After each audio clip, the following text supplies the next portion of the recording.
தமிழகத்தில் வரும் 23ஆம் தேதி இறுதி வாக்காளர் பட்டியல் வெளியிடப்படும் என அறிவிக்கப்பட்டு இருக்கு. வரும் 17ஆம் தேதி இந்த பட்டியல் வெளியாகவிருந்த நிலையில் ஒரு வாரம் தாமதமாக 23ஆம் தேதி வெளியிடப்படும் என தமிழக தலைமை தேர்தல் அதிகாரி அர்ச்சனா தெரிவிச்சிருக்காங்க. இது தொடர்பாக அவங்க வெளியிட்டிருக்கும் செய்திக்குறிப்பில், உச்சநீதிமன்றம் உத்தரவு அடிப்படையில் முரண்பாடுகள் பிரிவில் இடம்பெற்றுள்ள நபர்களின் பெயர் பட்டியலை பொது இடங்களில் வெளியிட அறிவுறுத்தப்பட்டிருப்பதாக குறிப்பிட்டிருக்காங்க.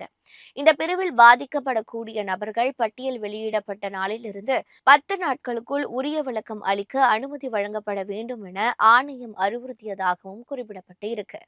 ஆகவே கடந்த மாதம் 1ஆம் தேதியை தகுதி நாளாக கொண்டு நடத்தப்பட்டு வரும் சிறப்பு தீவிர திருத்தம் தொடர்பான இறுதி வாக்காளர் பட்டியல் வரும் 23ஆம் தேதி வெளியிடப்படும் என்றும் அந்த செய்திக்குறிப்பில் தெரிவிக்கப்பட்டு இருக்கு. தமிழகம், கேரளா, புதுச்சேரி உள்ளிட்ட சில மாநிலங்களுக்கான சட்டப்பேரவை தேர்தலை கருத்தில் கொண்டு இறுதி வாக்காளர் பட்டியல் வெளியிடப்பட இருக்கு.